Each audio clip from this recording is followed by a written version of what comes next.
So let's just dig right in here. Obviously, this is a big story about your defrocking. How did you find out about this? Well, technically, I haven't gotten any official notification of it. I found out about it through Catholic News Agency, and my question to them is, how did you guys find out about it before I did? And I'm waiting for an answer to that. But it's essentially, Billy, it doesn't matter because we've known for 20 years that there are bishops in the church that hate our work. They're uncomfortable when I put so much priority on abortion. One bishop told me one time, Father Frank, you're too aggressive on abortion. So I said, well, as soon as abortion stops being aggressive on the little babies that it dismembers and decapitates, then you come and talk to me. But otherwise, in a very positive spirit, as you know, and we've interacted over the years, we're just asking the church to be more vocal on abortion. We're helping the priests to do that. We're giving them preaching tools. We head up the largest ministry for healing after abortion, as you know, Rachel's Vineyard. Silent No More, the stories of those that have had abortions. We show compassion to them.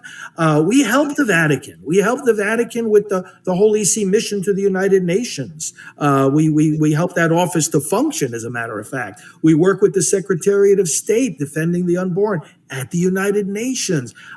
We just have this multifaceted work. Now, why would some in the church oppose it? Well, the bishops have said, we don't like the emphasis you put on abortion. All right. We don't like the politics. We don't like you supporting pro-life candidates. What do they want me to do? Support pro-abortion candidates like some of them do? No thanks, But everything that we've taught and done has been in accord with the teachings of the church. So this is what and they've tried to cancel me in various ways. They tried first by saying, well, you can't be full-time director of Priesthood Life. We need you back in a parish. And I said, well, I'm sorry, but this is my conscience. This is my vocation. I want the blessing. I've had the blessing of the church to do it. Why won't you let a priest do full-time pro-life work? Well, eventually they had to, let me continue doing that. Then they tried to discredit the organization itself. They raised questions about the finances. We knocked that down real fast. We have all kinds of audits showing we're in good financial management. So the only thing I just want to jump in really quick on this because it's interesting when you look at what has happened here. You're saying you haven't heard anything. Have you heard anything at all, just to clarify, about any sort of process being raised against you that would lead to this? Oh, we know that they've been working on this, except that in other words, we've had communications. We know that the bishop, it's been 5 years that since this Bishop Zurich of Amarillo, he's one of the ringleaders in all of this, has been trying to get me out of the priesthood. So we've had all kinds of communications back and forth, but the process has been a one-sided narrative. They don't listen. They pretend, even in their public statement now, they pretend that, Father Frank's been given many opportunities to defend himself, as if we haven't been defending ourselves and doing so for 20 years. They're being so disingenuous about this. They don't listen to our concerns. It's a one-sided effort to just cancel out what we are trying to do. So what's on tap for today, folks? Another unbelievable story. You're not going to want to miss this, folks. As you just saw from that video clip, this is about Father Frank Pavone. He is the person that started Priests for Life. He's been absolutely a warrior in terms of the pro-life movement. And there has been a concerted effort by people within the church, outside the church, all these other groups that are out there, right? From Hollywood and academia and the alphabet networks, all those, including people inside the church. And as I said, outside the church, they have wanted to basically banish him, excommunicate him, get rid of him.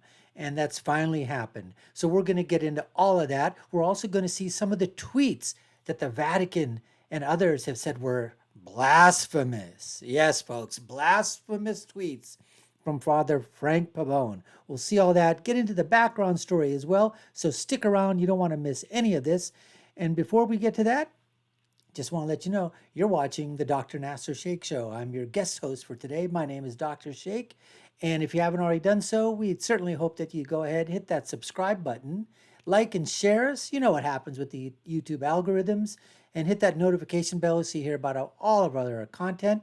Let's go to some of those blasphemous tweets that we are told are, Evil, evil. All right, let's get to those right now.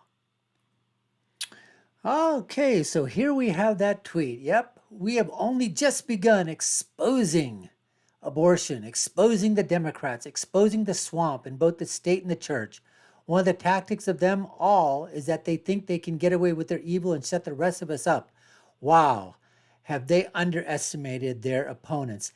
This, folks, is a blasphemous tweet, supposedly, right?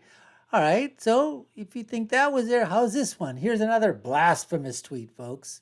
So, hi, friends. So, in every profession, including the priesthood, if you defend the unborn, you will be treated like them.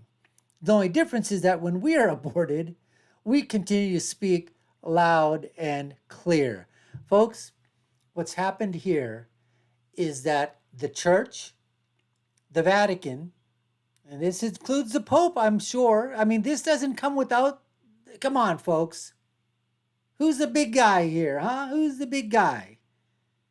It's the Pope. And everybody around him. I don't care where he's getting the pressure from, inside or outside. You have to have some guts. You have to stand up for life. What are you doing? You know what's happening here right now, folks? I'll tell you. This is my opinion right here. What's happening is that the Vatican, the priesthood, the deacons, the bishops, whatever you want to call them within the church, they're siding with Satan and evil instead of siding with God, love, and life. Take that to the bank. The church, the Vatican, the Pope, the bishops, what are they doing? They're siding with Satan and with evil and abortion instead of siding on the side of God, peace, love, and life.